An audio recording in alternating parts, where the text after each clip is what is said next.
Hello. There's a number of things I want to cover in this video, and some may seem not directly related.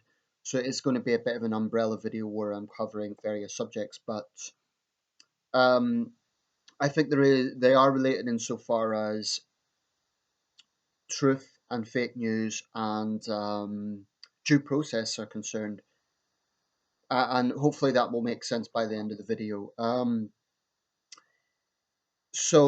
going to try and restrict this as much as possible. I'm going to try, to keep this under let's say 15 minutes because when I've raised the subject before, I've tended to talk for a long time, which wasn't my intention. I think that could be off-putting, and I'm going to try hard not to do that. It's just that I feel that a lot of details need to be included, otherwise it won't be thorough.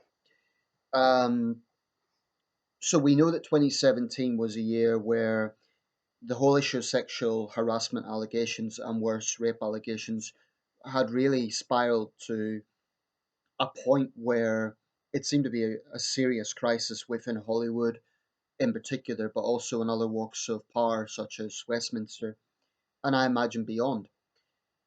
Um, it's difficult to summarize how I feel about that whole thing because, firstly, it's ongoing, but secondly, I really see a good side and a bad side. The good side is that without question, there have been things going on for many years that victims did not feel confident to talk about. So it's a good thing that this kind of movement, Me Too, has galvanized victims to have the confidence to come forward. Because the likes of Harvey Weinstein, who I believe probably is guilty, that's my gut feeling, um, have been getting away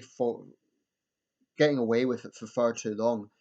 Um, and I think there is a real problem out there with some men who think that that don't know when no means no, or they can't have the basic common sense to tell when a woman is uncomfortable.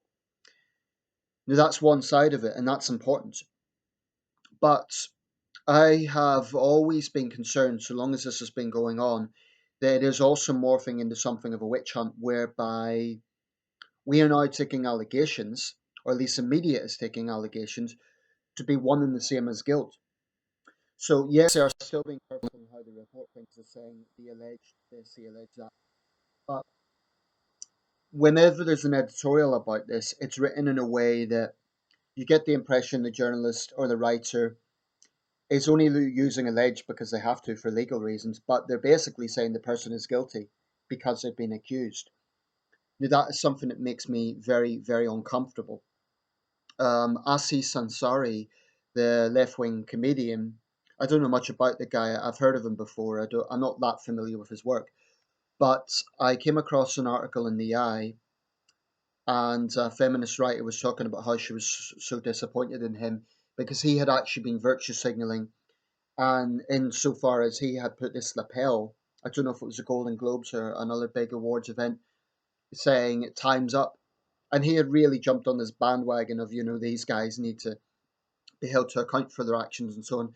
Now he finds himself being accused of sexual harassment um, that supposedly left the girl in tears. Now, Mr. Ansari may well be innocent. He may be guilty. If he's guilty, particularly bad because that would make him a hypocrite, as the writer correctly pointed out. But I do feel that it seems at the moment at least half of every man in public life has been accused. It seems to be one person after another is being accused of these things. And part of me, this might be controversial, but I'll say it anyway. Part of me can't help but think is some of this dubious, is some of it people trying to even out old scores. Maybe they haven't got apart, maybe they feel some grievance because they had a dispute with the person. And this would be a good opportunity for such people to come forward and say, oh, well, I'm just going to accuse this person of this. And because of the current environment, no one will double guess that because they'll say that you're victim blaming. I think that we have to absolutely respect due process. And the problem with what's well, one thing that I don't understand is why Weinstein hasn't faced trial yet. I think that Weinstein probably is guilty. Why is this guy not on trial? The last I read about Weinstein is he was going through the divorce proceedings with his wife. Why is he not on trial after all these allegations? Come to think about it, I can't think of a single trial that has went forward with any of these allegations. So as it stands, all we have really is allegations. And some men are saying, "Oh, I'm sorry if I behaved in an inappropriate way," i.e., Kevin Spacey, which indicates to me that they probably have a guilty conscience. Or you have denials, in which case they need to have due process. The problem is this has become such a polarizing issue that if you talk about that, then you would be accused of, oh, you're victim blaming, you're not believing the victims. Not at all. I think that in many cases there has been great courage of alleged victims to come forward. And we do know from other cases, such as here in the UK with the Jimmy Savile thing, which is not quite the same thing because that's about paedophilia as opposed to sexual harassment. But in both situations, it is true that one reason that women and some male victims as well don't come forward is because they don't think that they would be believed. So I've always made that caveat. I've always said that is something that we need to respect. That's why they've waited so long. But it is very important that we are also clear what harassment is. In my thinking, harassment is basically unwanted sexual contact. That's how I see harassment. Also, probably unwanted constant sexual innuendo. Um, and a decent person should be able to tell when it's appropriate, when it's not. I think there are some people out there who have an entitled mentality, and I don't know where to draw a line. I do believe that. But we have to be very careful we don't get into a situation whereby you get every time, for example, if a man makes a compliment to a woman and she doesn't like it, then she uses that and says that's harassment. That's not harassment. It's not. So we have to be very clear what harassment is for a start. And by the way, I'm not suggesting that's what the victims are saying. What they're alleging is a lot more serious. So don't get me wrong with that one. I'm not saying that's the case.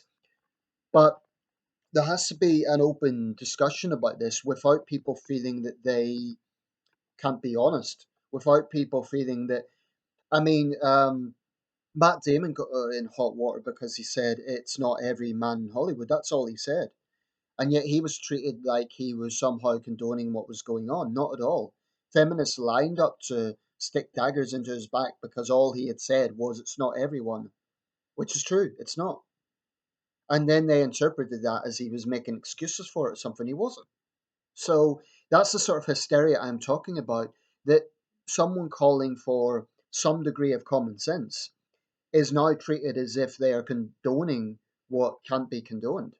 And that I find deeply disturbing. In Britain, we've already had two suicides over this, at least. It doesn't mean that the men who were accused were innocent, but it doesn't mean they were guilty either. It may be that they were under pressure from feeling that the whole world was stacked against them and they weren't going to get a fair trial.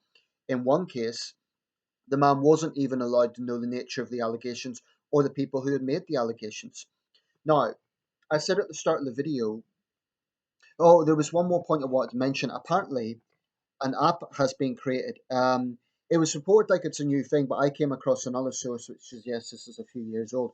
Either way, apparently this app allows both parties, for example, in a one night stand, to indicate that they are consenting to any sexual intercourse. Now, I've mixed feelings on this. On one hand, any evidence is a good thing for all parties concerned, because it means that a man who has taken advantage of a vulnerable woman will be held to account for his actions. It also means that a woman who is lying will be held to account for her actions. I can see flaws though. For example, if a woman signs up to it, then later on in the night she just changes her mind. Then she's not consenting, but the app will give the impression that she has consented. So I can see flaws with it, but it's sad that it's got to that extent. It's sad that this has had to be invented. I mean, for one thing, it ruins any romance. You know, the idea of you're making love to someone and this little device is in the corner. It's sad that it's come to that. But unfortunately, there are people out there who will take advantage of others and they won't know when no is no, or they won't care when no is no. There are also people out there who will lie through their teeth, maybe because they've had an argument with someone, maybe because of some sick sense of getting even. And that's something that the Me Too movement also has to acknowledge, that there are people who lie. There are. A while back, there was a woman who was found to have lied about several partners. She was actually a lesbian, but she had lied about different men. And she was found out when all the men gave the same account of what had happened, and the men didn't know each other. So it's not like they were working together. And I'm pleased to say she got a custodial sentence for that. Um, but this expands into other areas as well where allegations are made. Um, and I'm going to talk about something now that's got no connection with the sexual harassment thing. There was a young girl in Toronto a few days ago, 11 years old, and there was a widely publicized situation where she alleged that a racist had ripped her hijab off. She was a Muslim girl. She alleged that her hijab had been ripped off. Everyone lined up to say how awful it was and how Islamophobia was out of control. The Prime Minister, virtue signaller in chief, Mr. Trudeau, condemned it robustly. Well, here's the catch: it never happened. It never happened. The Toronto police have found out that it was actually completely made up. Who knows why? Whether the girl, um, who knows why? But my take on it is an 11-year-old couldn't have come up with that all by herself.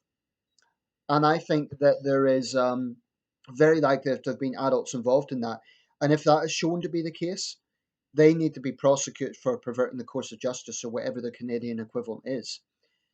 Um, but again, I noticed on a thread when this story was being discussed, there were a few people were questioning it, saying, well, wait a second, there's been previous cases where alleged hijab attacks never actually happened.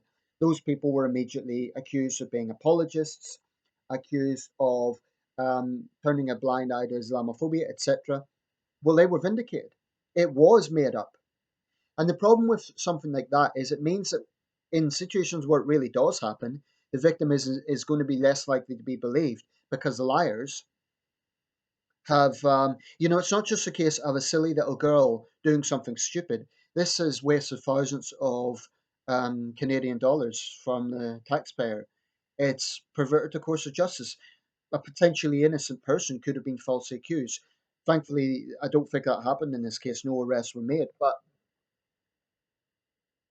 I think we have to really, really, really